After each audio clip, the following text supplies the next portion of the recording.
Okay, our topic today is a citizen's guide to artificial intelligence, which is also the title of a new book that untangles some of the philosophical and technical issues when it comes to the topic of AI. And for this conversation, I am joined today by John Zerilli, who is the lead author of the book and a research fellow at the Leverhulme Centre for the Future of Intelligence at the University of Cambridge, and soon the Leverhulme Trust Fellow at the University of Oxford. Welcome, John. Thank you very much for having me, and thank you for inviting me on your program. Yeah, it's so exciting to have you, and such an important topic. I've got your book here, which I really enjoyed, and I recommend everyone reads. So what I like is that you start the book with the topic or with the heading, "What's all the fuss about?" So maybe you can outline for us what you think the fuss is all about when it comes to AI, and maybe outline some of the opportunities as well as some of the key challenges that you see. Yeah. Well, AI, artificial intelligence, has a very long history. It began in something like the year 1956, I believe. And it progressed steadily from 1956 onwards, and there were various points in that history punctuated by breakthroughs and then lulls. So there was always tremendous excitement and great hype about what was to come. We're talking, of course, here after the Second World War, so the world generally was quite hopeful and optimistic. But then you'd have these crashes where nothing seemed to progress and the early promises seemed to lead to nowhere and hopes were dashed. And those periods when AI hype gave way to AI negativity and pessimism, those periods of pessimism are often referred to as AI winters. So these are periods where nothing really happens and where the promises of the earlier generations seem to amount to nothing. The fuss, if we put it that way, the latest fuss is in relation to a very specific area of artificial intelligence known as machine learning. So machine learning doesn't operate in the way that artificial intelligence, other forms of artificial intelligence operate. Machine learning is very much about not programming a system to do what you want it to do, given certain conditions, but where you feed the system as much information that you have that's relevant to a particular task, and you essentially get the system to learn its own way through that information. There are various forms of machine learning. There's things like supervised machine learning and unsupervised machine learning. But it's supervised machine learning, and in particular, a further sub-branch of machine learning, deep learning, which has caused all the rage recently. And this is because it looks like the AI winters are gone. It looks like deep learning now is the way forward into getting systems to produce genuinely interesting behavior that does seem to reproduce aspects of human intelligence. That's not to say that these systems are doing what they're doing in anything like the way we do what we do, but they are certainly reproducing certain kinds of human behaviors that would be considered intelligent. So that's the nutshell history, and that's why there's tremendous hype about deep learning. As for the opportunities, well, basically any area in which human beings are currently involved, which could be done, any area in which humans perform work that's very mechanical, process-driven, that requires the detection of patterns, a lot of that now is vulnerable to being automated by these deep learning systems, which have as their crucial property the ability to detect subtle patterns and correlations in data that would be too exiguous, too small, too non-obvious for us to detect with our mere powers of observation. Now, already you have lots of areas having been automated, say, in flight deck control, in oceanography and ocean navigation, lots of areas where you've got advanced computer systems having taken the place of humans who were traditionally doing those functions, fulfilling those functions, being on deck. But what we're on the precipice of here is a step change in the degree to which functions can be parceled off and given over to machines that can do the job, if not at the same level, better than their human counterparts.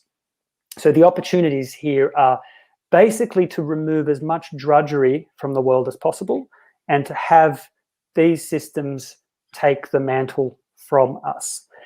I should be careful, though, in saying that, because I don't want to, in saying so, demean the work that people currently do. So there's lots of manual work which people currently do, which they personally don't consider drudgery or demeaning, and in fact, which gives them great pleasure and a sense of dignity and purpose.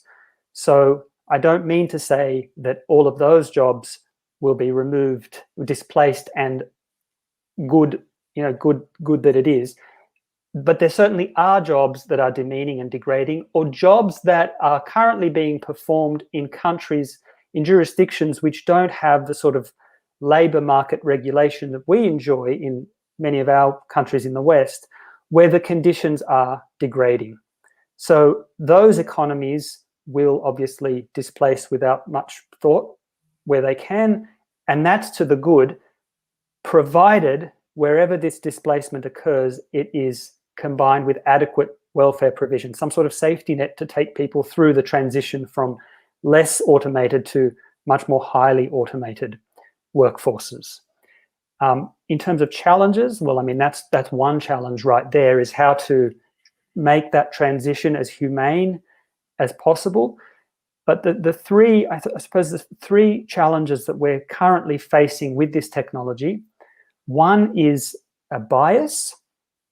So just very quickly on bias, it's a result of the particular demographic that populates the machine learning sector, basically white men. That means that a lot of the systems that have been constructed with the worldview and the assumptions and the presuppositions of white men. And how that translates is that these systems perform very well on white men. But the further you derogate away from that ideal of the white male, then you begin to see performance degrade. It performs a little less well on white women. It performs a little less well on then women of Hispanic heritage, then a little less well on black women and Asian women, and you just keep going down from the ideal. So that's a big problem. We need to make sure that if we are going to use these systems, that they are rigorously evaluated and tested for their performance on the particular populations on which they'll be deployed. That's a crucial challenge that we are currently facing, and there are certainly efforts in that direction. It's a very hot topic in machine learning conferences, how to make this stuff fair and humane. But there are a lot of knots that need to be untangled. It's not quite clear how you make a system fair. It's not quite clear how you embody human values into machines and whose values. So that's one challenge.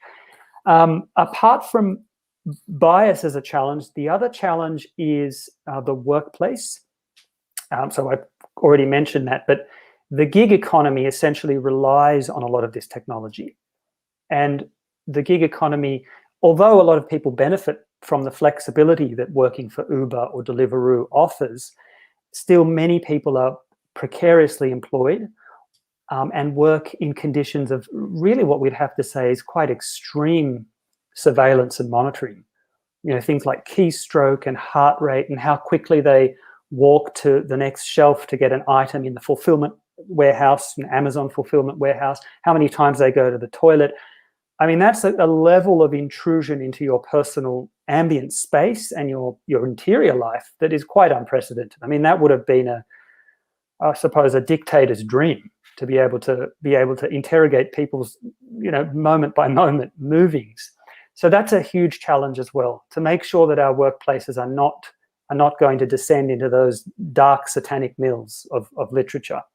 And then the third challenge that strikes me as being very prominent in the next decade or so that is posed by this technology is to our democracy. It isn't quite clear what effect these machine learning algorithms are having on our democracies, particularly in the form of micro-targeting political ads. But there is enough already to suggest we should be concerned. So there is evidence from Facebook itself in a study that Facebook conducted in 2010 on 61 million people, which showed that if you gave them a simple election reminder, which at the bottom of the panel had thumbnails of the faces of their friends who it said had already voted, you could encourage voter turnout. It's not to suggest they could tell you how to vote, that they could literally manipulate you into voting for someone that you wouldn't have voted for, but they can encourage turnout. And that already is an extremely powerful thing to be able to do, because we know from the 2016 election that it basically came down to something like 100,000 votes. And in the 2010 experiment, Facebook was able to change the behavior of 300,000 people. So we don't know if Facebook uses this power that it has. We don't know what its motivations are. We're basically taking it on good faith that they won't, for example, send ads that encourage people to vote for the party that will best serve their corporate needs. We just don't know. We just basically take it on faith that they're doing the right thing. But that's an unacceptable set of circumstances. So these are the three challenges that I think are posed by the technology at the moment.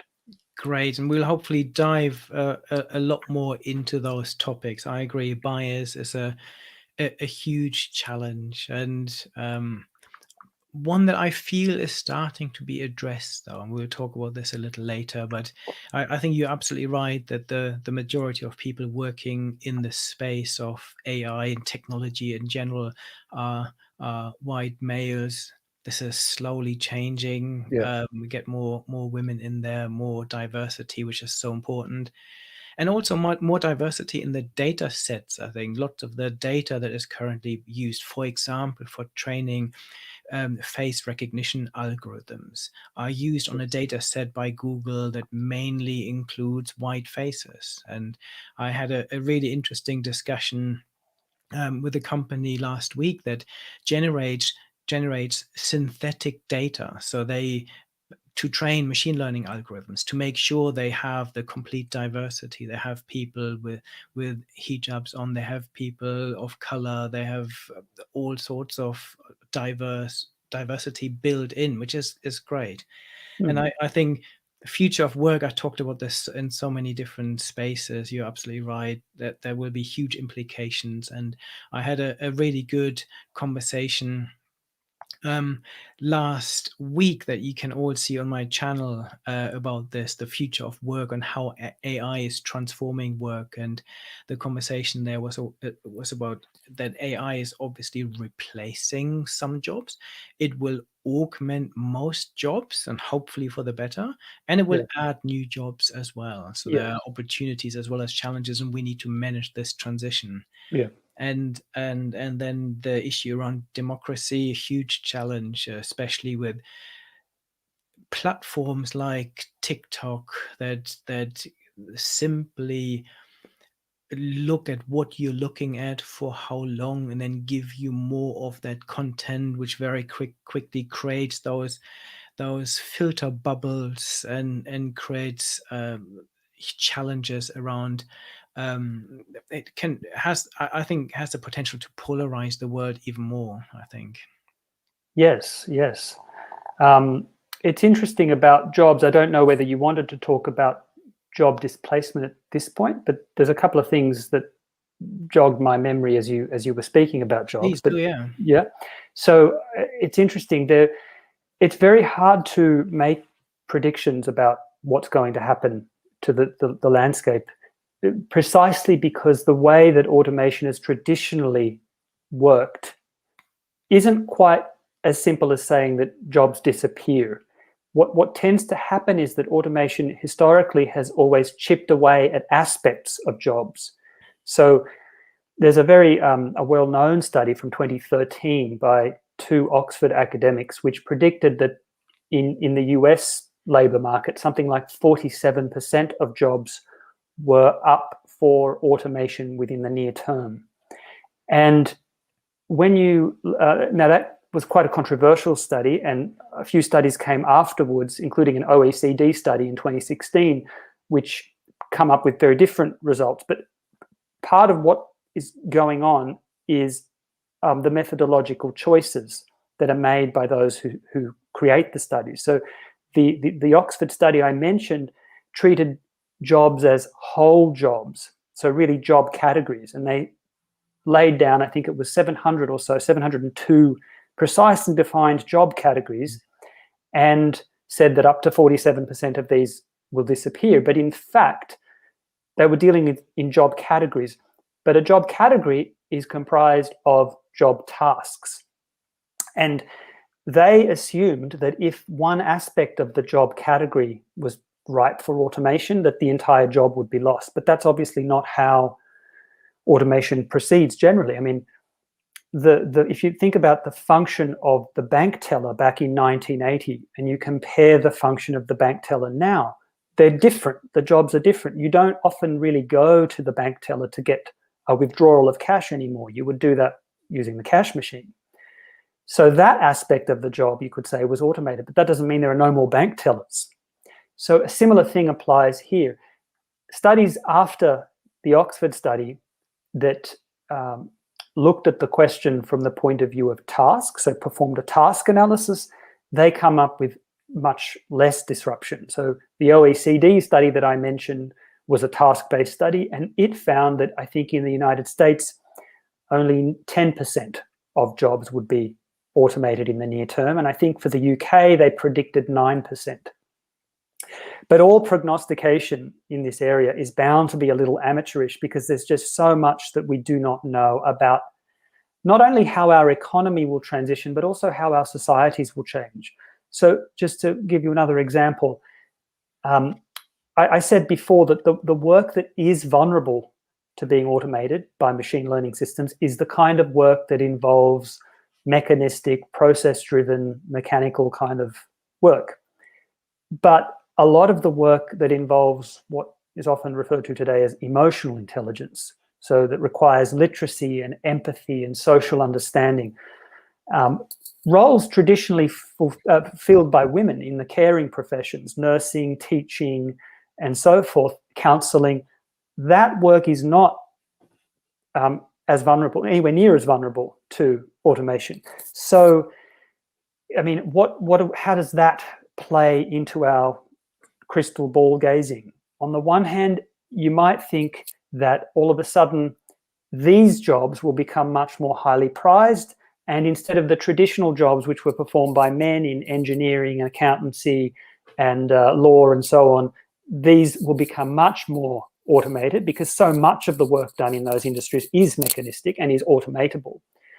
And therefore, women will be paid more money. So that's one stream of consciousness that you could just quickly ride and think, okay, that seems like it might happen. But then there's no reason to think that just because we hold a profession in higher esteem and we come to value at a social level, we come to value care work more, there's no reason to believe that it will be remunerated in a way that's different from how jobs have always been remunerated, basically as a function of how rare they are and how difficult it is to do them. And so I mean, that may not change at all. Another possibility is that more men will flock into those caring roles and then dilute the wage pool, so to speak. It's just very hard to work out exactly how the landscape will be. Absolutely. And yeah, I'd encourage anyone listening to this conversation to have a look at my last week's conversation with Michael Pridis, who runs a company that basically breaks jobs down into the most finite elements, and they are now working with the World Economic Forum and many other organizations to help them really assess the impact of AI. And I've also talked to Carl Benedict Frey, the author of the Oxford study that you can also see on my channel. So they are fascinating discussions. I agree that and for me, the encouraging bit is that in the long run, it hopefully will make our jobs more human. It will give us the opportunity to do more of the carrying, the creative task that machines can't do. But in the short term, we need to manage this transition, which is a challenge. Before we carry on, I just want to say hello to anyone listening. These live streams are for you, so feel free to engage. It's so nice for so many of you to add comments and tell us where you are from. We have people here. We've got Ray from France joining. Selena is joining us. We've got someone from Algeria. Kate Struckney. Hi, Kate is in New York. She's saying hello to both of us. We've got people from Pakistan, from India, from Iran, Sarita from Peru. We've got Leah from Botswana in Africa. We've got Charlie from Malaysia. So it's wonderful. And if there are any topics that you want to discuss or do want to ask about, please feel free. I will keep an eye on the comments. I saw some of you asking about privacy already, some of you asking around biases, which we'll hopefully go into in a bit more detail. John, one of the topics that you talk about in the book is the importance of transparency and explainability of these systems. Do you want to expand on this a little bit? Yes. So most people would agree that if you have a system that is either supplementing what a human would be doing or supplanting the human in making a decision, once the decision is made and that decision affects the rights or interests of the person, the system should have some way of giving an explanation of itself, giving an account of itself to the decision subject's satisfaction. Because if I get a rent determination by my tenancy tribunal that says that the rent increase that my landlord imposed was justified, I want to be given a sound, plausible explanation for why that's the case. I want to be satisfied that the tenancy tribunal didn't just flip a coin or decide by some other capricious means that my rent determination was justified. I want to know why.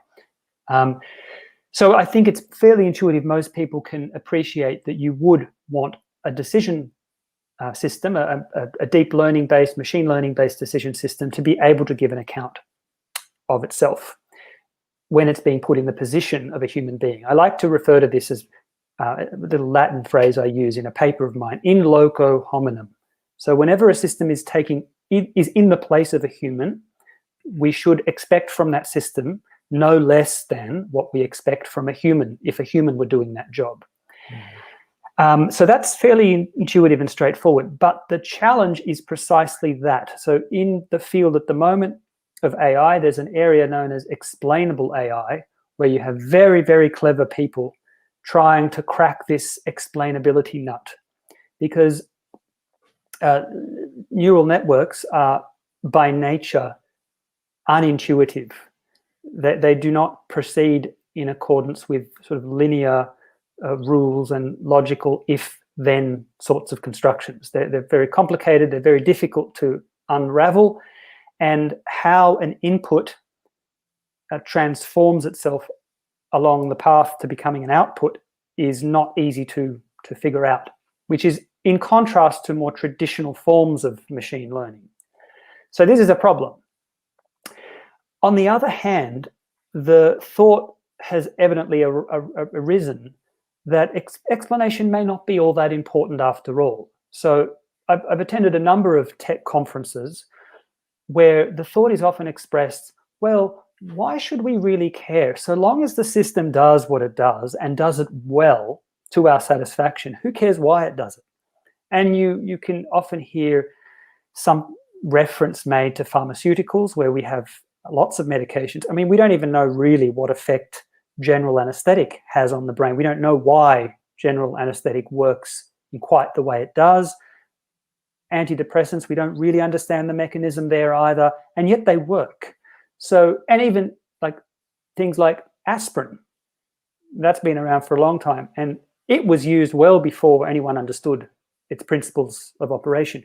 So the argument goes, well, why, can't we just be satisfied with systems that work? And there's something intuitive about that. I mean, if you look back at the history of science, it's not a prerequisite to a scientific breakthrough or a technological breakthrough. It's not a prerequisite of a technological breakthrough that you have breakthroughs in scientific understanding. So there's the old guy, Hans Lippershey, who invented the first telescope, allegedly.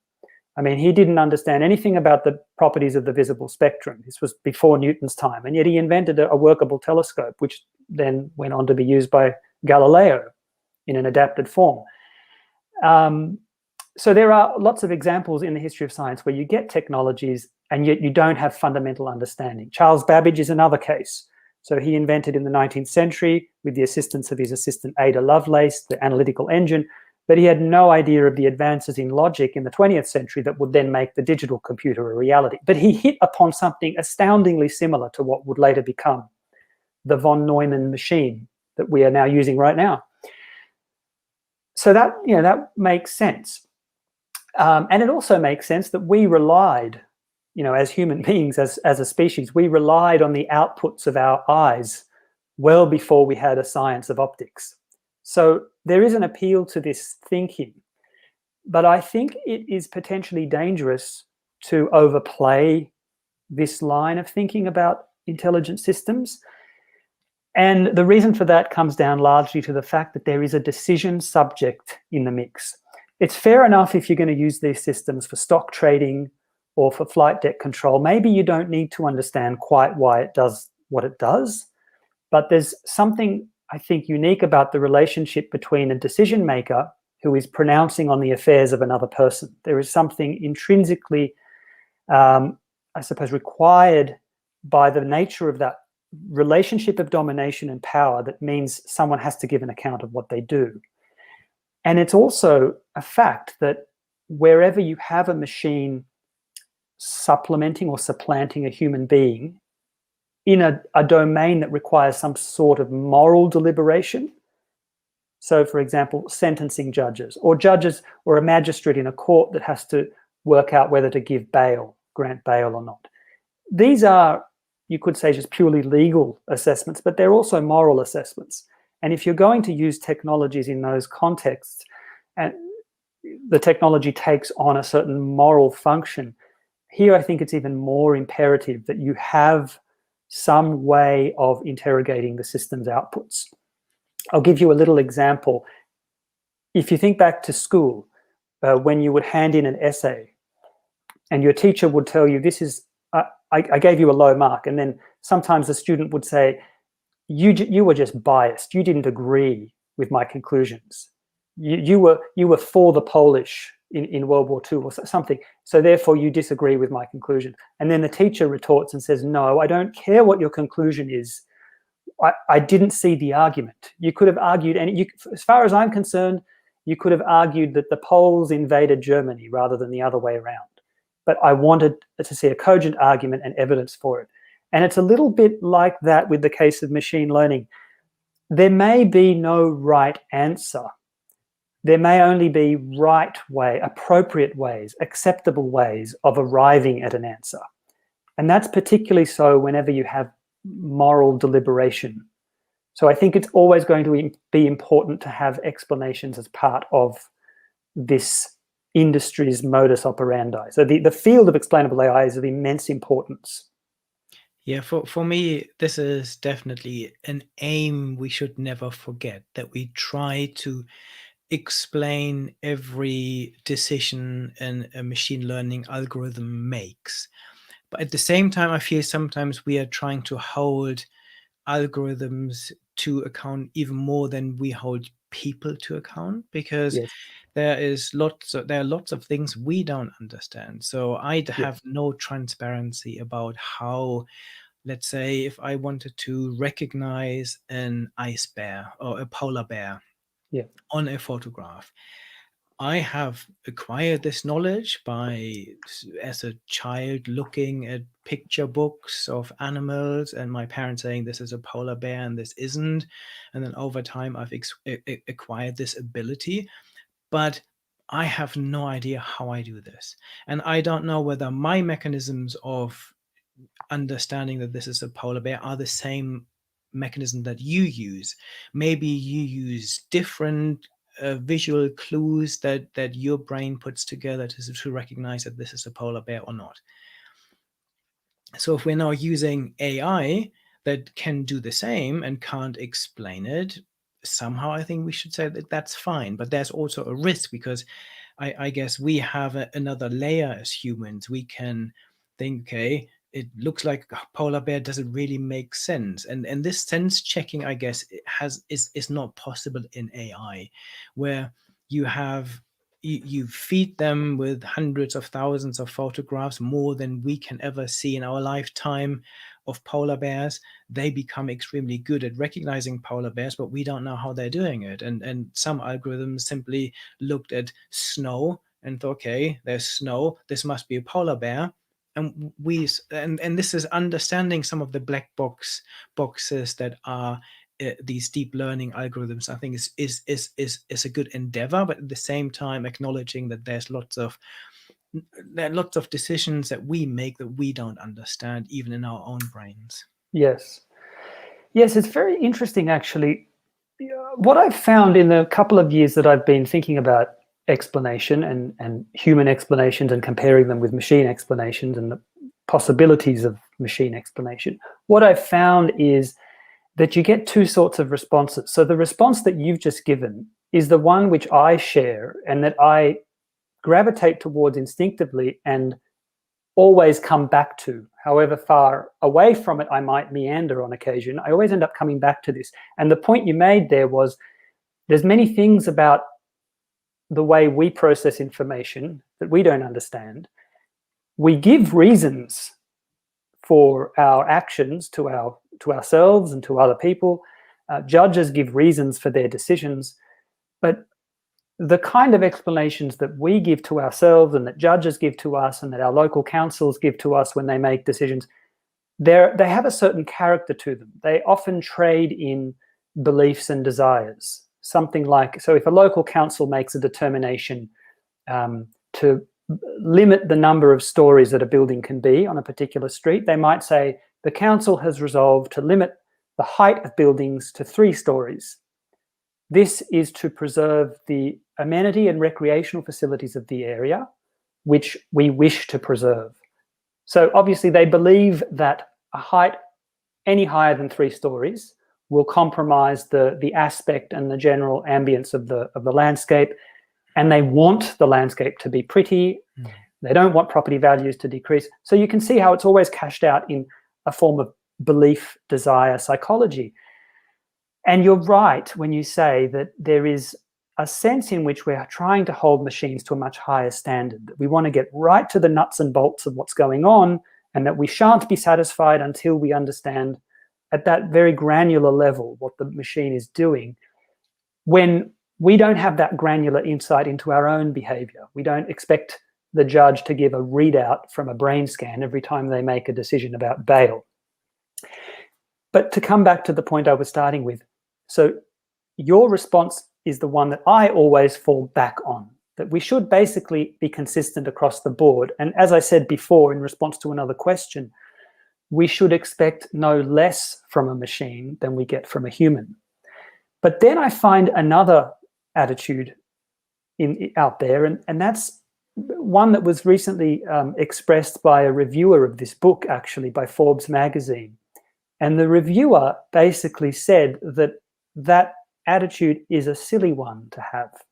why on earth would we expect a consistent standard of transparency for machines? Machines are just different. We didn't create ourselves. We are products of evolution. We didn't create ourselves. On the other hand, we created machines, so we get to say how transparent they should be. So it's very interesting that there is this divide, and people do tend to fall along some sort of a ridge here, and you're either in one camp or the other. As for the wolves and huskies, and the way that the classifier in that famous case would distinguish between wolves and huskies by looking at how much snow is in the background. Well, this is the problem. This is why we need to have explanations, because we want to make sure that there is nothing going on that would impugn the reasoning process. If I let someone go free, I grant them bail, it had better be for a reason that is connected to bail and the community's safety, rather than anyone wearing a red shirt gets to go free, anyone wearing any other color will not be granted bail. Even if that result ends up cohering with the pattern of criminality of people that receive bail. Let's just say by some freak of nature it happens that most people that are released on bail attend their bail hearing wearing red shirts. That still wouldn't be an acceptable explanation. So I completely understand.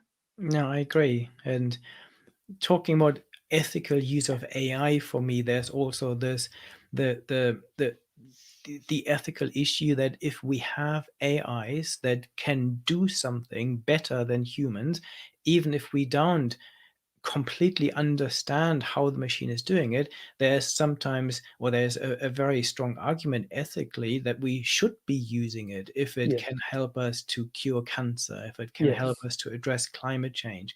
And Yes. hopefully there's an endeavor within all of these projects to help to understand it. And I think the systems are becoming better, and I think we can now understand the weights of the different criteria and the data sets that are influencing machine learning decisions. So that I agree. Let's switch topic a little bit. One of the topics you touched on was control. Yes. And I think this is, I know that this is a chapter you cover in your book as well. Do you want to expand on that a little?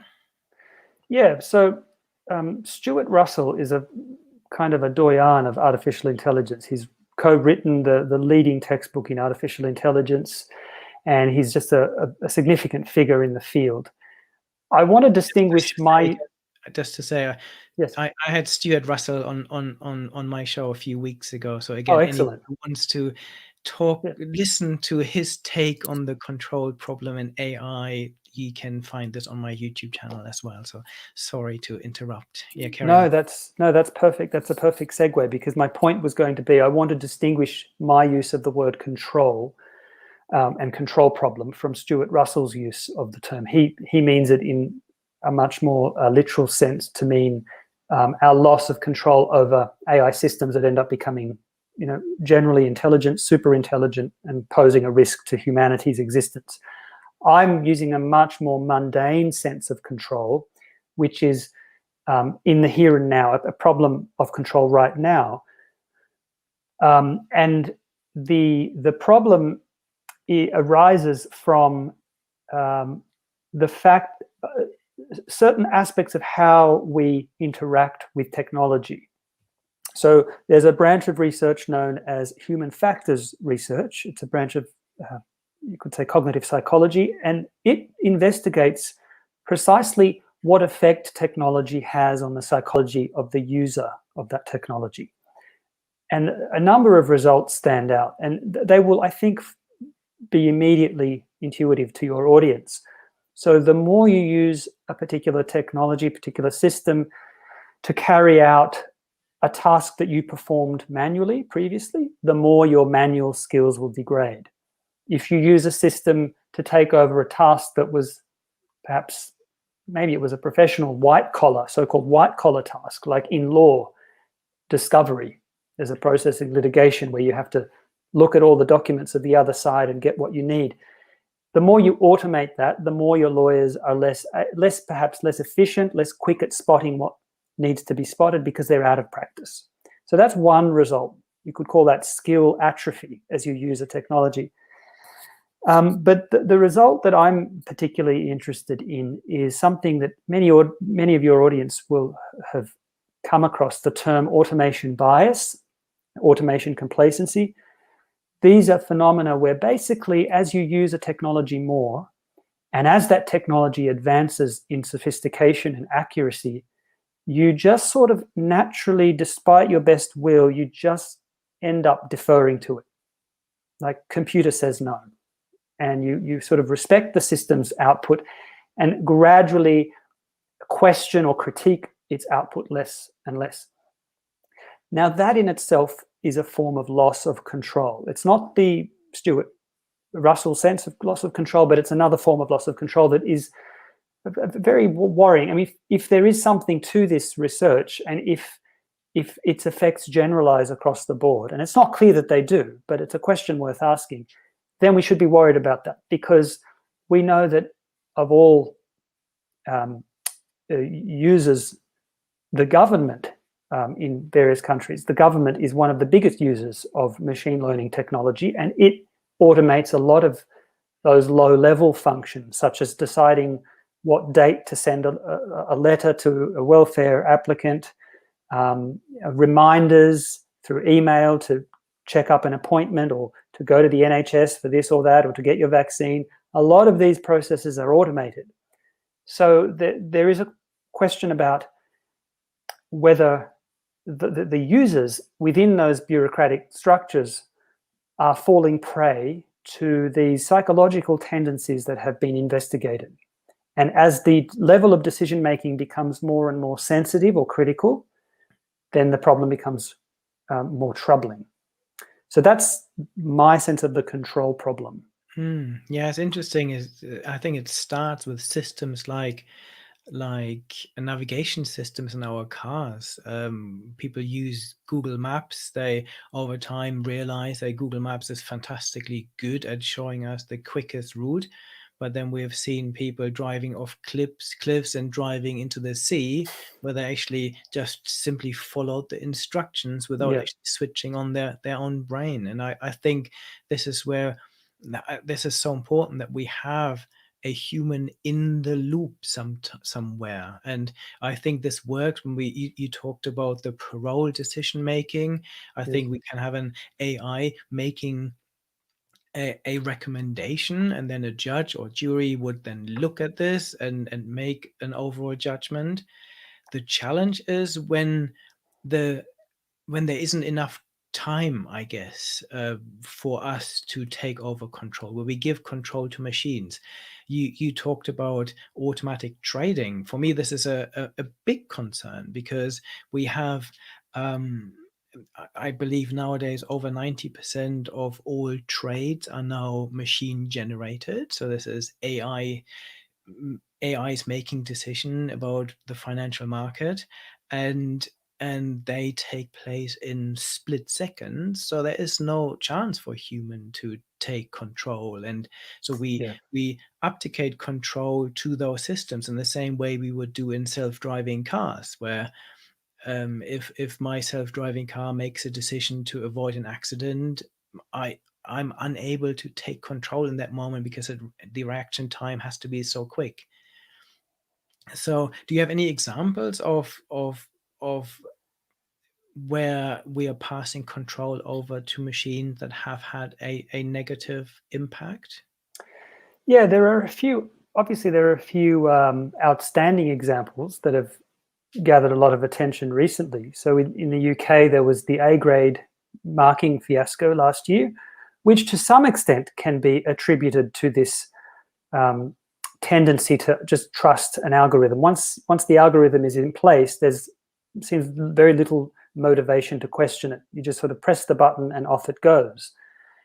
Something similar happened in Australia as well with robo-debt. I'm not sure how many people are calling in from Australia, but they would know what robo-debt is. And that was a case where the Australian government was issuing letters of demand to welfare recipients, alleging that they owed the government so much money.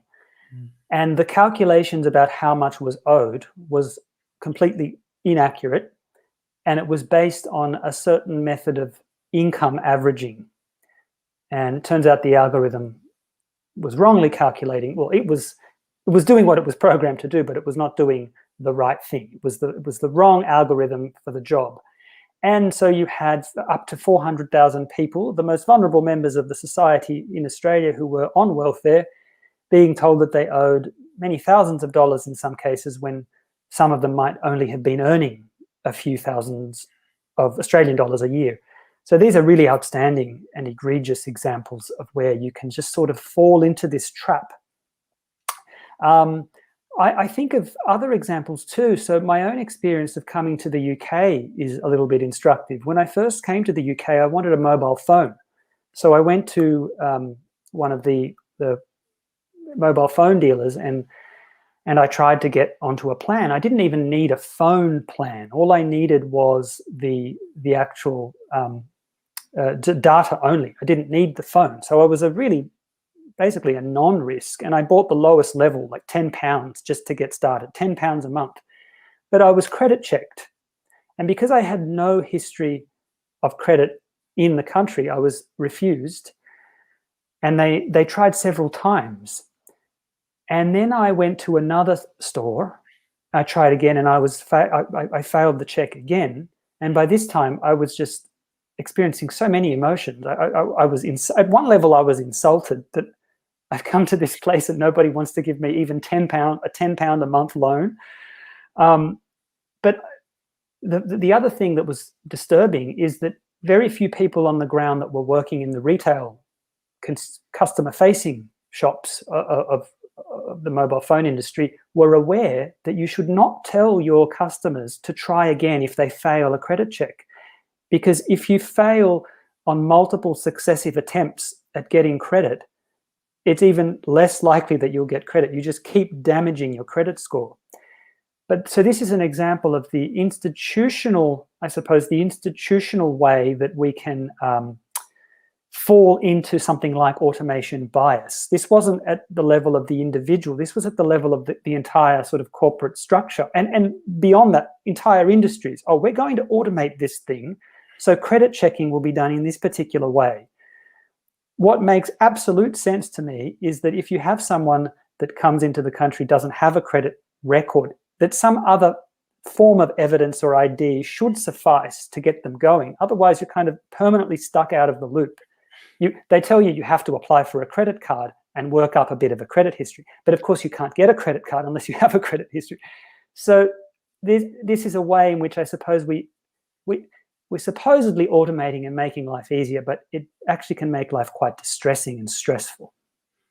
Yeah, I couldn't agree more. I've had many of those experiences where you just think this is completely crazy.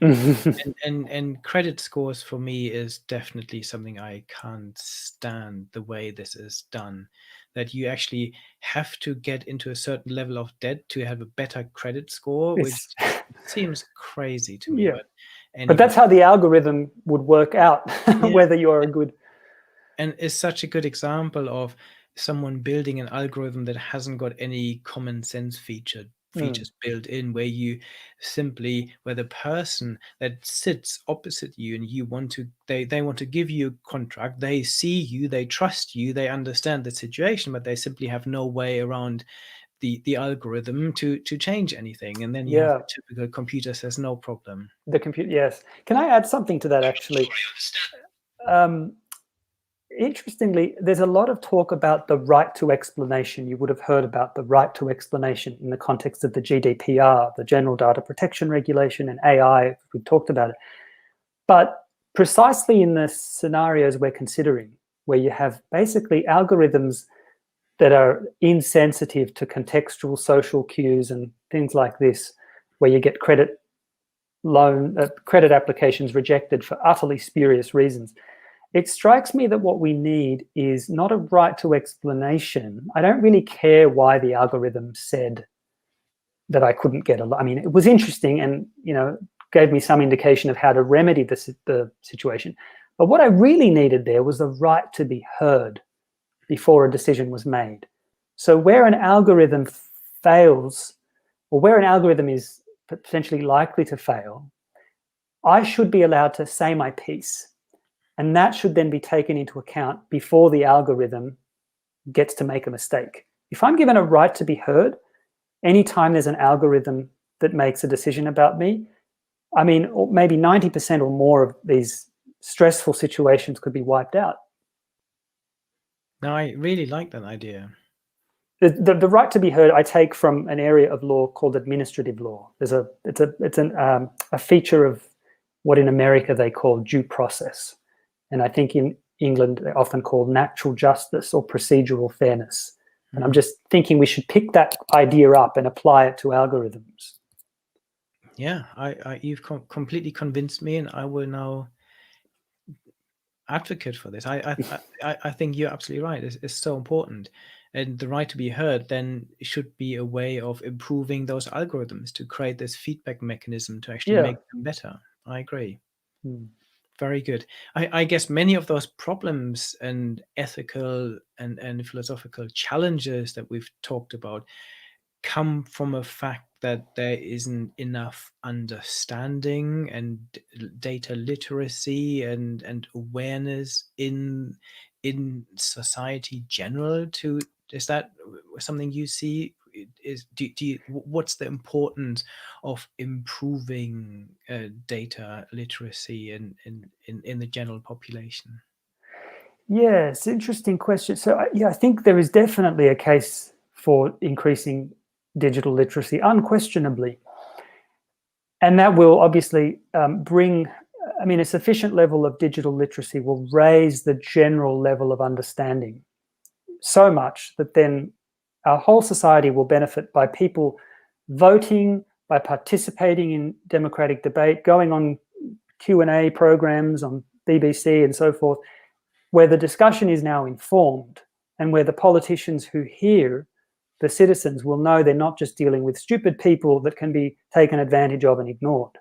So I think digital literacy is a crucial component in the effort to get better, fairer, more humane products from our algorithms. But I mean, the thing about digital literacy is that there's apparently a paradox. It's sometimes referred to as the knowledge paradox, that the more people know about tech, the more they're likely to be restricted by it. So if I know all the ways in which I can be surveilled and I'm aware of every little nook and cranny where there is data being collected about me, I'm going to modify my behavior because all of a sudden I'm hyper conscious of it. So we certainly don't want that sort of neuroticism setting in, where we worry so much about how we're being perceived. People even at King's Cross Station in London deliberately wearing masks and sunglasses and hoods and so forth to obscure their face because they're worried about being caught, to make a point. So that's one way that digital literacy might, I suppose, not be a good idea. But I think if we carry it through the whole way, the more knowledge we get, the better, because then we can do those things that I said, agitate through popular struggle for fairer systems. Was there another aspect of, I'm trying to remember with the second part to your question there. No, that was how important it is. So I think you've answered that. Okay. The other topic is lots of people that listen to my conversations are business people, business leaders.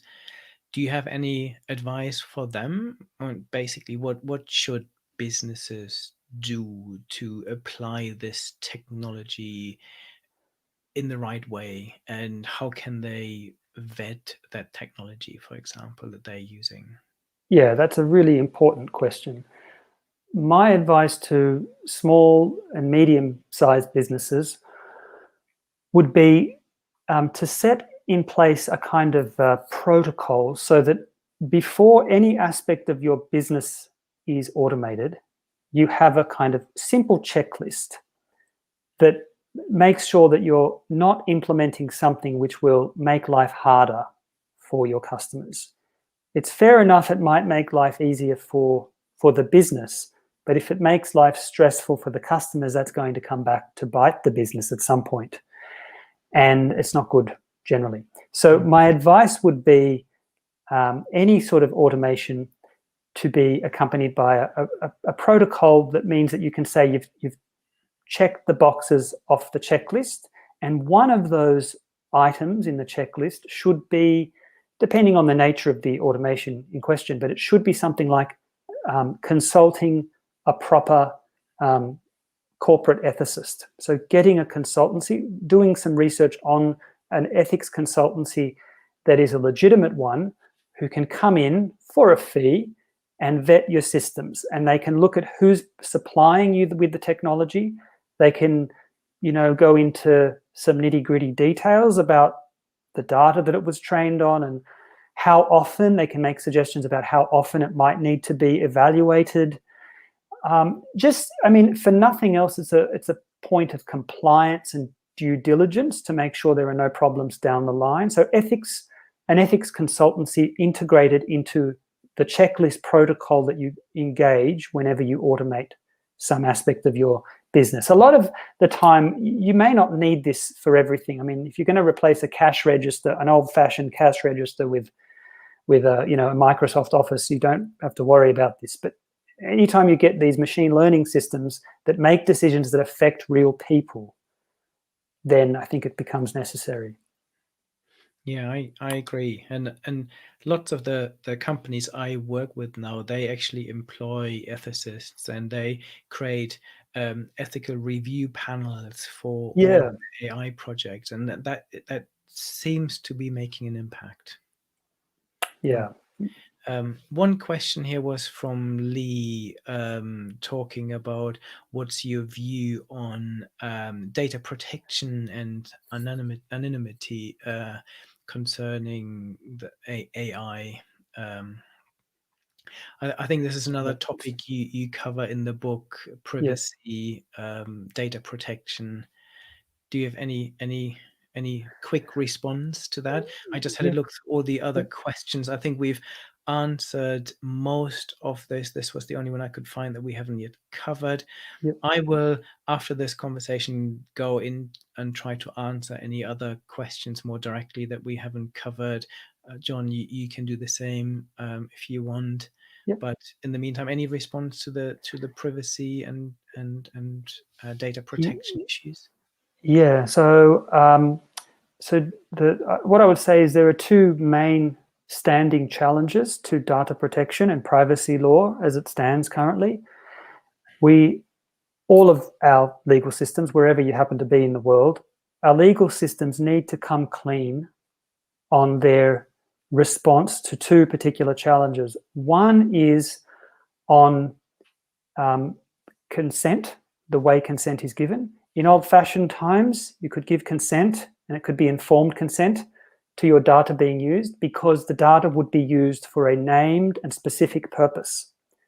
But in a world in which your data is taken and then sold to third parties who will do goodness knows what with it to draw all sorts of conclusions, to help sell products and so forth, in that sort of world, you can't give meaningful informed consent because you don't know how that data will be used. You also, apart from anything else, you don't know what can be made of that data. The third parties themselves don't know what can be made of that data. That's why they put it into a machine learning system and they generate these new insights. And it might so happen that you give away data that you think is perfectly, innocuous. I'm going to tell you about my credit card purchasing history. But what if that ends up one day being found to relate to how reliable you are at paying your dentist or something like this?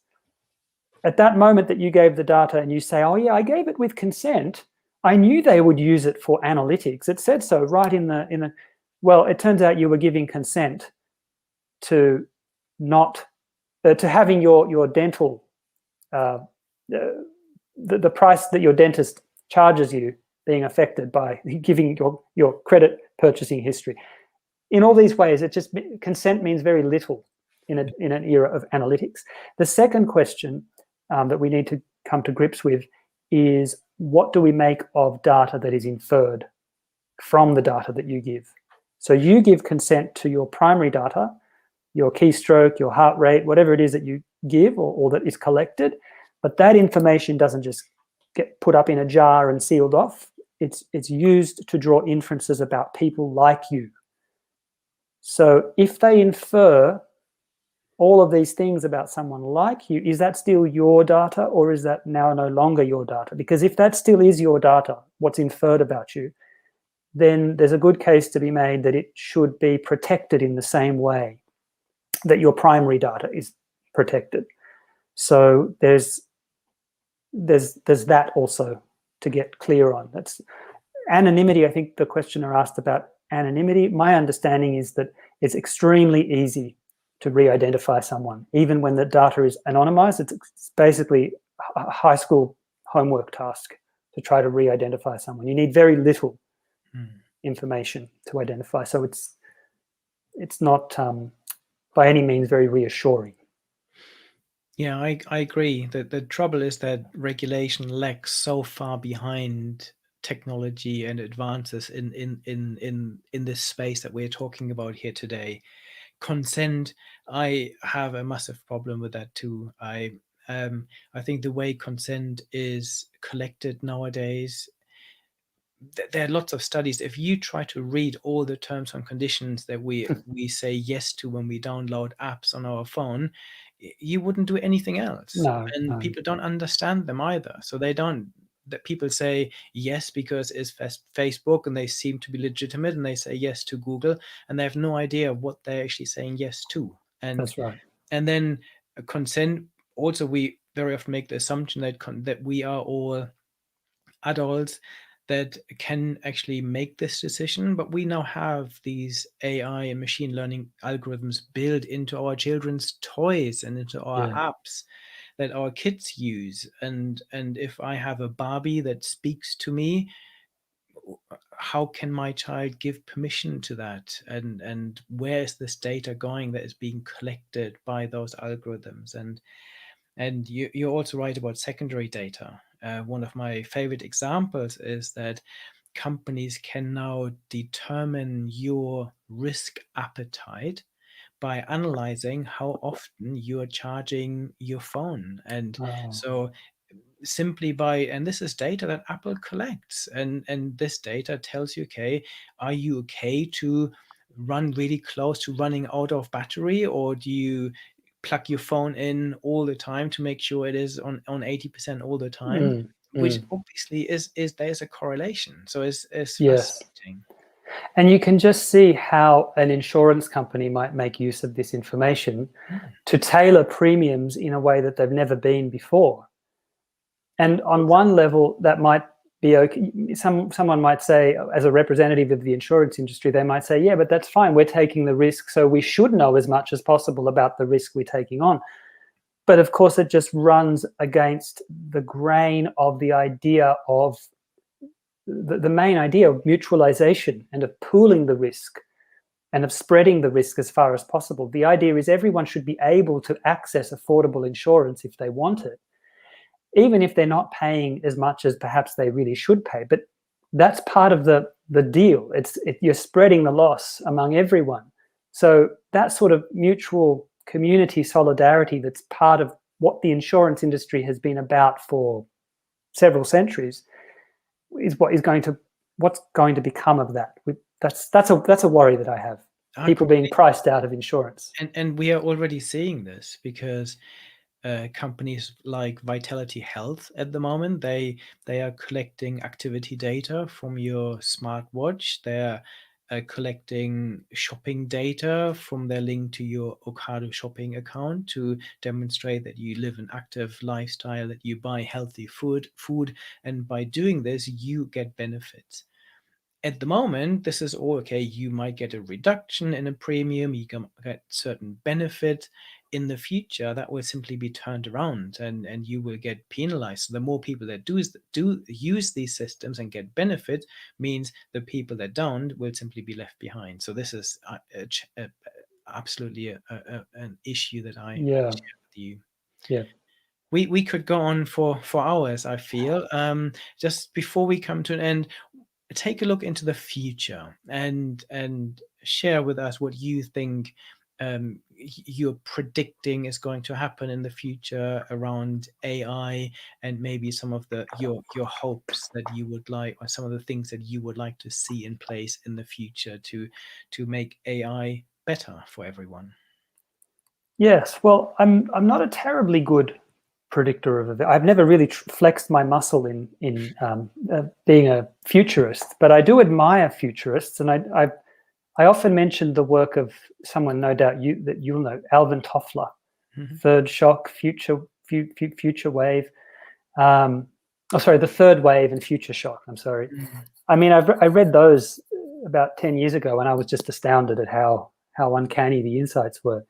So what I'll do, I'll just focus on the sort of the near term and medium term. Let's say over the next 10 years, and then my best guess at the next, say, 20 to 40 years. So we're talking in those terms. In the very short term, what I'm thinking is that the Internet of Things will just become even more embedded in our environment. Our appliances will become increasingly difficult to buy appliances that are dumb. They'll all be smart, which is worrying, because I don't want my toaster picking up on when I have my breakfast and how often I wait for it to get just perfect. And like you were saying, how often I plug my phone in. Autonomous vehicles, various cognitive enhancements, neuroprosthetics, sort of brain implants, greater advances in machine learning, diagnostics. In all of these areas, I think we're set to see some really fantastic changes that are mostly for the good, but again, there's some caveats there. And a general caveat is, in the first instance, a lot of this will only be available to people of means, wealthier people. So that's something also just to bear in mind.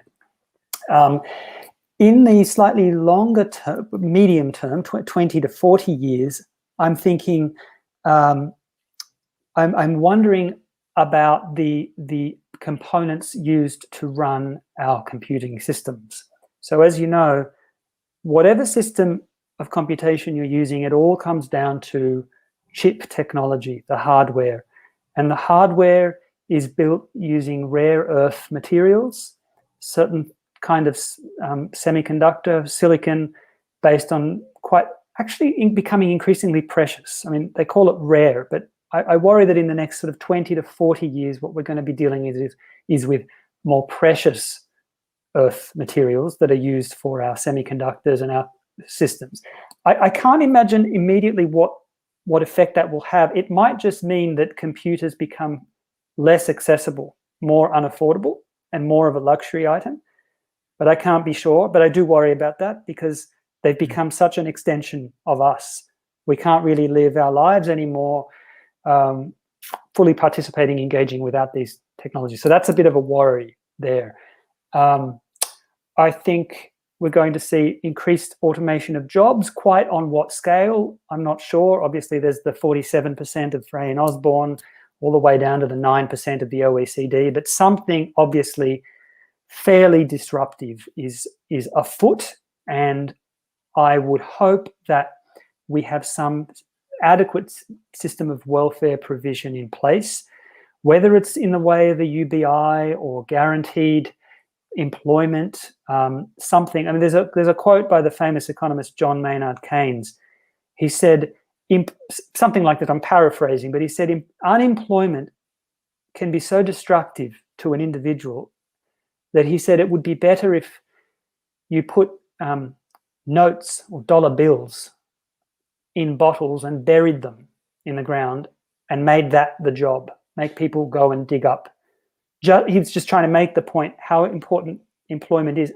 And he's not referring to a formal contract of employment. That's not what he meant. He just meant the idea of having a structured life with dignified labor, working on projects you care about. I mean, that's the ideal.